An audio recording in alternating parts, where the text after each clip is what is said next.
नमस्कार दोस्तों, स्वागत है आप सबका आपके अपने यूट्यूब चैनल एग्ज़ाम टेबलेट में। दोस्तों, इस वीडियो में हम लोग एएनएम और जीएनएम का जो एंट्रेंस एग्ज़ाम होता है, उससे रिलेटेड कुछ इंपॉर्टेंट क्वेश्चंस को हम लोग देखेंगे, जो कि बायोलॉजी से रिलेटेड होगा। तो चलिए, एक नंबर क्वेश्चन जो है, फर्स्ट क्वेश्चन है, उसको देखते हैं।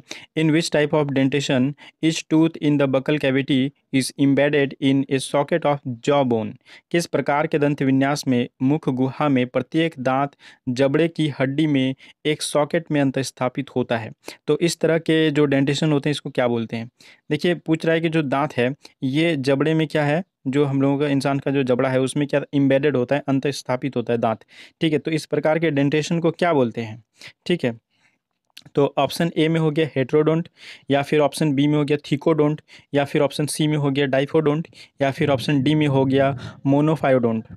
तो दोस्तों, इसका जो सही जवाब है कि जिसमें जो हम लोगों का दांत है वो जबड़े में एम्बेडेड होता है, अंतःस्थापित होता है, तो इसको बोलते हैं थीकोडोंट। देखिए, हेट्रोडोंट किसको बोलेंगे? हेट्रोडोंट मतलब देखिए, हम लोगों के जो दांत है पहले क्या होते हैं? पहले इंसिजर होते हैं, उसके बाद कैनाइन होते हैं, उसके बाद प्रीमोलर्स होते हैं, उसके बाद मोलर्स होते हैं। ठीक है, तो ये जो हम लोगों के दांत होते हैं, तो जो विभिन्न तरह के जो शेप्स में जो दांत होते हैं, मतलब डिफरेंट टाइप्स में जो शेप्स में हम लोग के दांत हैं, सबके अलग अलग शेप हैं। तो इस तरह के मतलब दांतों को क्या बोलते हैं? हेट्रोडोंट बोलते हैं। ठीक है, देखिए, डाइफोडोंट उसको बोलेंगे, जैसे हम लोगों का जो इंसान का जो दांत होता है, बच्चे जब छोटे होते हैं तो उसमें क्या होता है, मिल्क टूथ आता है, मतलब दूध का दांत आता है। ठीक है, और जब बड़े होते हैं तो वो क्या होते हैं, रिप्लेस हो जाते हैं, टूट के गिर जाते हैं, और फिर एडल्ट या फिर परमानेंट जो टीथ होते हैं वो आते हैं। तो इस तरह के जो मतलब दांत होते हैं, इसको दो बार जो आते हैं, इसको बोलते हैं डाइफोडोंट। और मोनोफायोडोंट क्या होता है कि कुछ ऐसे भी जीव हैं जिनमें जो या फिर जिनमें दांत क्या होता है कि फिर सिर्फ एक ही बार निकलता है और फिर वो कभी रिप्लेस नहीं किया जाता है फ्यूचर लाइफ में। ठीक है, तो इसको क्या बोलते हैं? मोनोफायोडोंट बोलते हैं। तो दोस्तों, यहाँ पे जो सही जवाब है क्वेश्चन नंबर एक का, कि दांत जिसमें जबड़े में क्या होता है, एम्बेडेड होता है, अंतःस्थापित होता है, उसको क्या बोलते हैं? थीकोडोंट बोलेंगे। उसके बाद चलिए, नेक्स्ट जो क्वेश्चन है उसको देखते हैं। The process of oxidation of, sorry, देखिए यहाँ पे ऑक्सीडेशन में टी छूट गया। तो the process of oxidation of glucose during which CO2 H2O and energy are produced is known as. तो ग्लूकोज के ऑक्सीकरण की प्रक्रिया जिसके दौरान CO2 H2O और ऊर्जा उत्पन्न होती है, क्या कहलाती है? तो ऑप्शन ए में हो गया इंस्पिरेशन, या फिर ऑप्शन बी में हो गया ब्रीदिंग, या फिर ऑप्शन सी में हो गया रेस्पिरेशन, या फिर ऑप्शन डी में हो गया एक्सपायरेशन। तो दोस्तों, इसका जो सही जवाब है कि ग्लूकोज का जो ऑक्सीकरण का जो प्रक्रिया है, इसके दौरान जो CO2 और H2O और ऊर्जा उत्पन्न होती है, उसको क्या कहते हैं? उसको रेस्पिरेशन कहते हैं। देखिए, जो हम लोग सांस अंदर लेते हैं उसको इंस्पिरेशन कहते हैं। ठीक है, सांस अंदर लिए तो इसको इंस्पिरेशन बोलेंगे। ब्रीदिंग क्या होता है कि ब्रीदिंग जो बाहर में जो हम लोग का O2 है वातावरण में, वो जब हम लोग सांस लेते हैं और जो हमारे लंग्स तक जाते हैं, और फिर हमारे लंग्स में जो CO2 रहते हैं, वो जो कार्बन डाइऑक्साइड जो होते हैं वो बाहर आते हैं, तो इस प्रोसेस को ब्रीदिंग बोलते हैं। ठीक है, लेकिन देखिए, जो रेस्पिरेशन है, ये थोड़ा कॉम्प्लेक्स प्रोसेस है। रेस्पिरेशन में क्या होता है? रेस्पिरेशंस में कुछ स्टेप्स होते हैं। रेस्पिरेशन में जैसे ब्रीदिंग भी होता है, कि हम लोग क्या करते हैं, सांस पहले लेते हैं, जो O2 लेते हैं, वो क्या होता है, हमारे लंग्स तक जाता है। फिर उसके बाद क्या होता है, हमारे लंग्स में जो एल्वियोलाई होते हैं उसमें जाता है O2, और उससे क्या होता है, डिफ्यूज़ हो जाता है ब्लड में ये O2। ठीक है, और उसके बाद फिर क्या होता है कि जो O2 ब्लड में गया, उसका ट्रांसपोर्ट होता है कहाँ तक? सेल तक, हमारे बॉडी के सेल तक। ठीक है, और उस सेल में फिर क्या होता है, O2 का डिफ्यूज़न होता है, और हमारे सेल में क्या मौजूद होते हैं? हमारे सेल में ग्लूकोज मौजूद होते हैं। और जब ग्लूकोज का जब ऑक्सीडेशन होता है तो क्या निकलता है? CO2 H2O और एनर्जी निकलता है। तो इस प्रोसेस को क्या बोलते हैं? रेस्पिरेशन बोलते हैं। ठीक है, और देखिए, एक्सपायरेशन जो है, मतलब सांस छोड़ते हैं, उसको एक्सपायरेशन बोलते हैं। तो इसका जो सही जवाब है दोस्तों, कि ग्लूकोज के ऑक्सीकरण की प्रक्रिया जिसके दौरान CO2 H2O और ऊर्जा उत्पन्न होती है, इसको क्या बोलते हैं? रेस्पिरेशन बोलते हैं। उसके बाद देखिए, जो नेक्स्ट क्वेश्चन है, चलिए उसको देखते हैं। विच of the following statement is incorrect, मतलब निम्नलिखित में से कौन सा कथन क्या है, गलत है? The RBC of camel are oval and enucleated. तो ऊँट के जो RBC होते हैं, ठीक है, यहाँ पे ऊँट के जो आरबीसी होते हैं वो क्या होते हैं, अंडाकार होते हैं और संलग्न होते हैं। या फिर जो ऑप्शन बी है, blood clotting factors are present in plasma, तो प्लाज्मा में रक्त के जो थक्के जमने वाले कारक होते हैं वो मौजूद होते हैं। या फिर ऑप्शन सी में हो गया, human RBC RBC lack nuclei but have mitochondria. देखिए, मानव आरबीसी जो होता है उसमें नाभिक नहीं होता है, लेकिन माइटोकॉन्ड्रिया जो है वो होता है। तो दोस्तों ये जो ऑप्शन नंबर सी है ये गलत है। ठीक है, देखिए इंसान को जो, देखिए ऑप्शन नंबर डी है, इन एडल्ट्स एर्थ्रोपोइसिस जो होता है occur in the bone marrow, मतलब वयस्कों में जो खून का निर्माण होता है, एर्थ्रोपोइसिस इसको बोलते हैं, ये बोन मेरो में होता है। तो ये सही है, तो ये तीनों ऑप्शन सही है, लेकिन जो ये सी नंबर ऑप्शन है ये गलत है। देखिए जो हमारे आरबीसीज होते हैं, ये है आरबीसी, ये आरबीसी है। देखिए इसमें कोई न्यूक्लियस नहीं होता है। ठीक है, न्यूक्लियस भी नहीं होता है, लेकिन लिखा है बट माइटोकॉन्ड्रिया, नाभिक नहीं होता है लेकिन माइटोकॉन्ड्रिया होता है, तो ये गलत है। आरबीसी में एक मैच्योर आरबीसी में ना ही न्यूक्लियस होता है और ना ही माइटोकॉन्ड्रिया होता है। ठीक है, तो ये जो सी नंबर ऑप्शन है ये गलत है। चलिए उसके बाद नेक्स्ट जो क्वेश्चन है उसको देखते हैं। Which are the respiratory organ of insects, मतलब कीड़ों के श्वसन अंग कौन से हैं। तो ऑप्शन ए में हो गया गिल्स, या फिर ऑप्शन बी में हो गया ट्रैकिया, या फिर ऑप्शन सी में हो गया क्यूटिकल, या फिर ऑप्शन डी में हो गया लंग्स। ठीक है, तो दोस्तों इसका जो सही जवाब है कि जो कीड़ों में जो रेस्पिरेटरी जो ऑर्गन होते हैं ये होते हैं ट्रैकिया। देखिए गिल्स जो होते हैं वो जनरली एक्वेटिक जो एनिमल हैं उसमें होते हैं, जैसे मछली हो गया उसमें गिल्स होता है। और उसके बाद जो ट्रैकिया जो होता है ये देखिए इंसेक्ट्स में होता है। ठीक है, और जो क्यूटिकल है वो केंचुओं में होता है। और फिर जो लंग्स है मतलब फेफड़ा जो है, देखिए क्यूटिकल क्या होता है कि जो केंचुआ का जो सबसे आउटर लेयर है, जो उसका बॉडी का सबसे ऊपरी जो परत है, उसमें क्या होता है गैस का जो हमारे वातावरण में जो O2 पाए जाते हैं, ऑक्सीजन पाए जाते हैं, उसका डिफ्यूज़न हो जाता है। ठीक है, तो ये क्या होता है केचुए के बॉडी के अंदर चला जाता है, तो क्यूटिकल से। तो इस तरह केचुए मतलब क्या करते हैं, सांस लेते हैं। और उसके बाद जो लंग्स है ये तो इंसानों में होता है, जितने मैमल्स होते हैं उसमें क्या होता है, जितने स्तनधारी होते हैं उसमें लंग्स होते हैं। ठीक है, तो इसका जो सही जवाब है दोस्तों कि जो कीड़ों के जो रेस्पिरेटरी ऑर्गन होते हैं वो क्या होते हैं, ट्रैकिया, वायुनली। ठीक है, उसके बाद चलिए नेक्स्ट क्वेश्चन है जो उसको देखते हैं। All of the following are the parts of large intestine except, निम्नलिखित में से सभी बड़ी आंत के भाग हैं सिवाय किसके। ठीक है, तो देखिए ऑप्शन ए में दिया है, मतलब बोल रहा है कि कौन सा बड़ा आंत का भाग नहीं है। ठीक है, बड़ी आंत जो है ये देखिए, ये जो आंत है ये वाला, ये बड़ी आंत है, और जो यहाँ पे अंदर में जो है ये छोटी आंत है। तो ऑप्शन ए में हो गया कोलोन, ऑप्शन बी में हो गया सिकम, या फिर ऑप्शन सी में हो गया इलियम, या फिर ऑप्शन डी में हो गया रेक्टम। तो दोस्तों इसका जो सही जवाब है, तो इलियम जो होता है ये बड़ी आंत का भाग नहीं है। देखिए यहाँ पे जो इस पार्ट को देखिए, इस पार्ट को, छोटी आंत के जो इस पार्ट है, ये पार्ट है, इस पार्ट को क्या बोलते हैं, इलियम बोलते हैं। देखिए यहाँ पे कोलोन है, उसके बाद यहाँ रेक्टम भी है। जो ये जो पार्ट है लार्ज इंटेस्टाइन का, इसको सीकम बोलते हैं, आप यहाँ देख सकते हैं। ठीक है,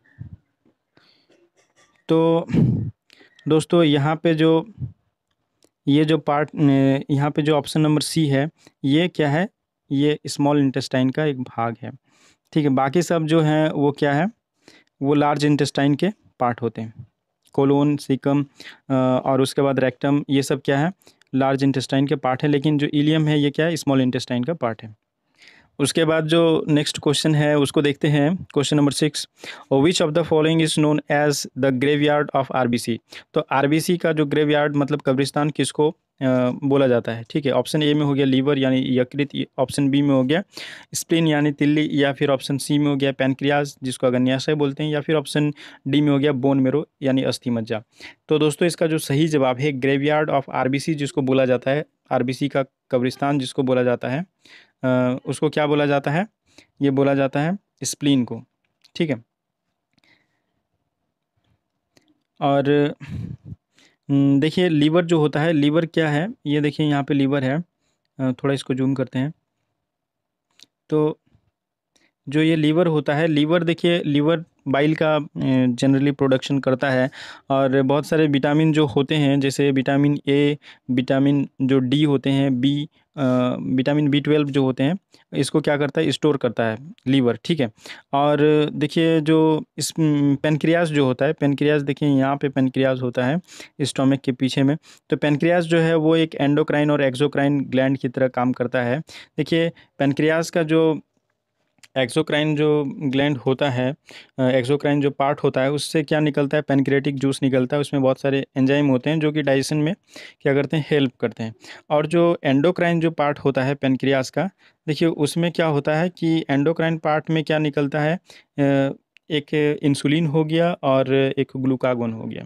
तो देखिए एंडोक्राइन पार्ट में जो होता है वो क्या करते हैं, हमारे बॉडी में जो ब्लड का जो ग्लूकोज लेवल यानी शुगर का जो लेवल है उसको क्या करते हैं, रेगुलेट करते हैं, ठीक है। उसके बाद जो बोन मेरो हो गया, देखिए बोन मेरो में क्या होता है कि अस्थि मज्जा में अगर ये बोन को अगर हम लोग यहाँ से काट देंगे, अगर ट्रांसवर्स सेक्शन में, तो यहाँ पे क्या होगा, यहाँ पे एक इस तरीके से दिखाई देगा, ठीक है। तो ये जो पार्ट है यहाँ बीच में, यहाँ पे क्या होता है, अस्थि मज्जा होता है, बोन मेरो होता है, ठीक है।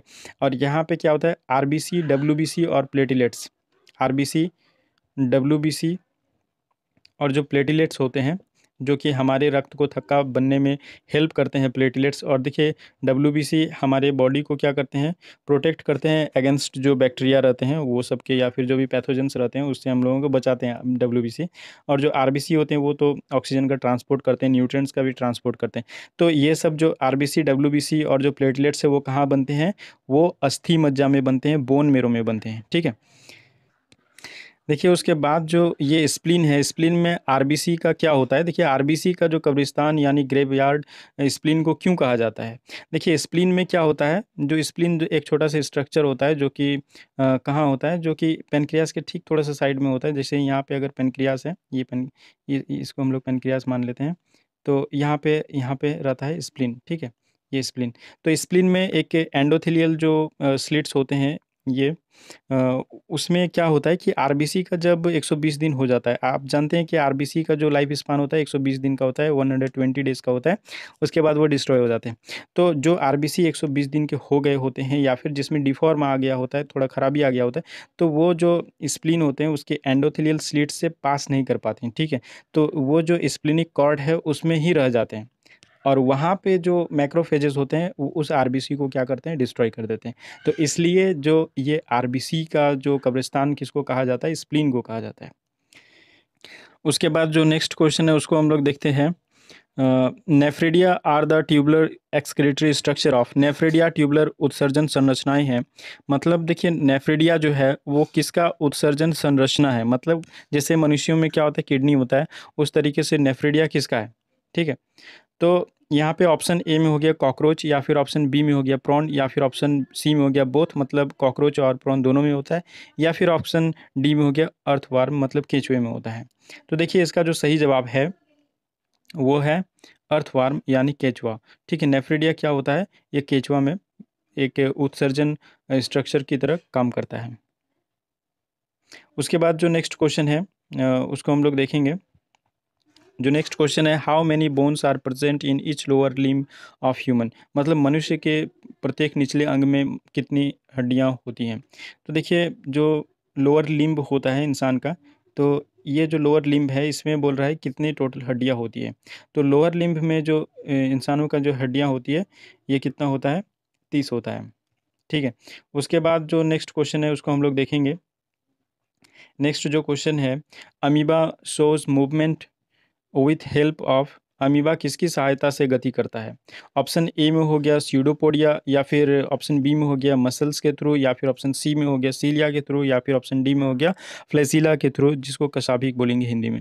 तो दोस्तों ये जो अमीबा होते हैं ये किसके थ्रू मूवमेंट करते हैं, मतलब किसके थ्रू चलते हैं, तो ये होता है स्यूडोपोडिया। देखिए ये जो स्ट्रक्चर्स है, ये जो स्ट्रक्चर्स है तो इसको हम लोग क्या बोलेंगे, स्यूडोपोडिया बोलेंगे, जिसके थ्रू क्या बोलते हैं वो अमीबा मूवमेंट करता है, मतलब इधर उधर चलता फिरता है, ठीक है। उसके बाद जो नेक्स्ट क्वेश्चन है उसको हम लोग देखते हैं, question number 10। Muscle fatigue occur due to accumulation of, तो मांसपेशियों में थकान किसके संचयन के कारण होता है, किसके संचय के कारण होता है। ठीक है, तो ऑप्शन ए में हो गया। देखिए मतलब बोल रहा है कि जैसे कभी कभी काम करने के दौरान क्या होता है कि हम लोग थक जाते हैं, लगता है कि मांसपेशी जो मसल्स है वो क्या हो गया, थक गया है। ठीक है, तो वो जो थका हुआ महसूस होता है वो क्यों होता है, काम करने के दौरान क्यों होता है। ठीक है, तो ऑप्शन ए में हो गया मायोसिन एटीपीएस के कारण, या फिर ऑप्शन बी में हो गया लैक्टिक एसिड के कारण, या फिर ऑप्शन सी में हो गया क्रिएटिनिन फॉस्फेट के कारण, या फिर ऑप्शन डी में हो गया CO2 के कारण। तो दोस्तों इसका जो सही जवाब है कि हम लोग जो मसल फैटिग यानी मांसपेशियों में थकावट जो हम लोग महसूस करते हैं वो किसके संचयन, किसके एक्यूमुलेशन, किसके जमा होने से होता है, तो ये लैक्टिक एसिड के जमा होने से होता है। देखिए जनरली हम लोगों का जो मसल होता है वो क्या होता है, एरोबिक रिएक्शन होता है, उसमें O2 की उपस्थिति में सारे रिएक्शन होते हैं। तो आप जब बहुत तेज़ी से एक्सरसाइज करते हैं या तेज़ी से भागते हैं या फिर बहुत जल्दी जल्दी कुछ काम करते हैं या फिर एक्सरसाइज ही करते हैं, तो उसमें क्या होता है कि मसल्स में जो O2 का सप्लाई है, ऑक्सीजन का सप्लाई, ये कम हो जाता है। तो वहाँ पे क्या होता है, एनाएरोबिक रिएक्शन होता है, मतलब ऑक्सीजन की अनुपस्थिति में वहाँ रिएक्शन होता है, क्योंकि एनर्जी तो देना ही पड़ेगा, आप काम कर रहे हैं चूँकि। तो इसके फलस्वरूप क्या होता है कि यहाँ पे एनाएरोबिक रिएक्शन होता है, तो लैक्टिक एसिड का यहाँ पे फॉर्मेशन होता है। ठीक है, तो मसल फैटिग जो होता है ये क्यों होता है, मांसपेशियों में थकान जो होता है किसके संचयन के कारण होता है, तो ये होता है लैक्टिक एसिड के जमा होने से।